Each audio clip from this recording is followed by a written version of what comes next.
प्रश्न पूछा गया है, अगर मानसिक रूप से कोई कमजोर हो या ये कहें उदासी और अवसाद और जीवन में अरुचि से ग्रस्त हो, जीवन बोझिल हो और उसे भुलाने के लिए यदा कदा नशे की एल्परेक्स की गोली भी खाता हो, क्या उसके लिए भी आप जो कह रहे हैं उसके योग्य है? पहली तो बात, जो व्यक्ति सुन सकता है निश्चित रूप से वह जो कहा जा रहा है उसको कर सकता है।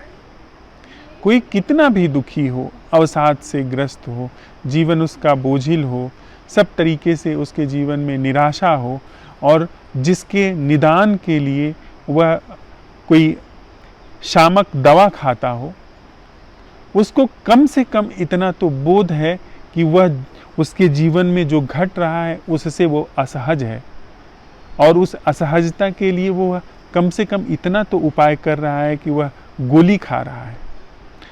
अगर उसके हाथ से पूरी चीज़ चली गई होती तो उसको गोली खाने का भी पता नहीं चलता। और अगर वह सुनने में समर्थ है, अगर वह सुन नहीं सकता तो फिर हम कुछ कह नहीं सकते।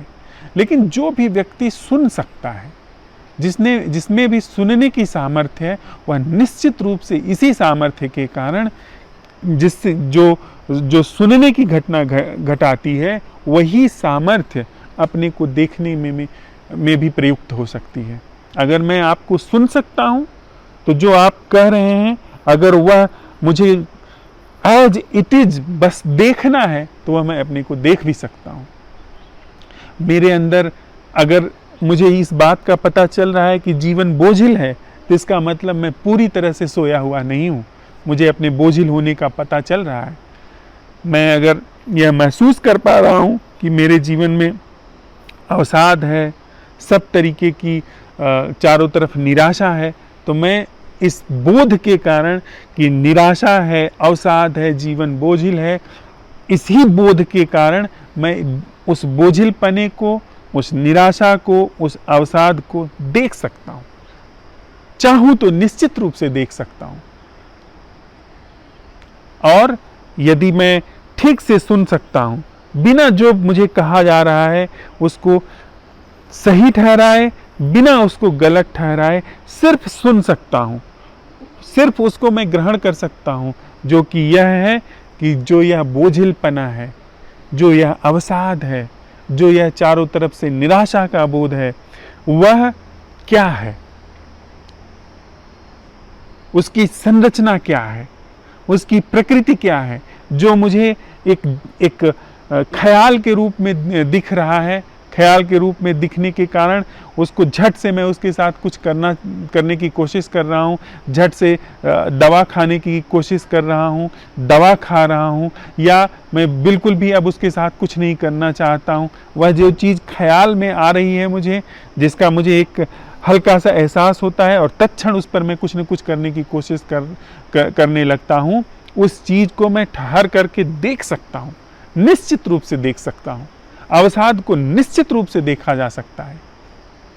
अवसाद कभी भी इतना गहन नहीं हो सकता जो कि उसको न देखा जा सके। अवसाद यदि इतना गहन हो सकता है तो फिर प्राणों का अंत हो जाएगा, फिर बात हमारे हाथ से निकल जाए तो हम कुछ नहीं कर सकते। लेकिन अगर मुझे पता चल रहा है कि मैं अवसाद में हूँ तो निश्चित रूप से मैं अवसाद से बाहर होने के लिए अवसाद का अवलोकन कर सकता हूँ। अवसाद क्या है, उसके साथ ठहर करके उस एहसास को, उस चारों तरफ से जब कोई भी जीवन की आशा की किरण नहीं बची है, उस भाव को, उस बोध को जाग करके देख सकता हूँ। और उसको देखने के साथ साथ यह भी देख सकता हूँ कि यह अवसाद किसे है, यह निराशा का, यह बोझिल होने का, यह जीवन की व्यर्थता का बोध किसे है। वह कौन है जिसे अवसाद का बोध हो रहा है। अवसाद को मैं देख सकता हूँ और जिसे अवसाद हो रहा है उसे देख सकता हूँ, और यह पता लगा सकता हूँ क्या यह अवसाद और जिसे अवसाद हो रहा है यह दोनों दो चीज़ें हैं या ये एक ही चीज़ है। कहीं ऐसा तो नहीं इसका विभाजन झूठा है, और है। अवसाद और जो अवसादी है, ये दोनों दो चीज़ें नहीं है। इनका विभाजन अवसाद की रीढ़ है। इनके विभाजन में अवसाद की पूरी घटना घट रही है। और अगर यह देख लिया जाता है कि अवसाद और अवसादी एक ही हैं, अवसाद गलना शुरू हो जाता है।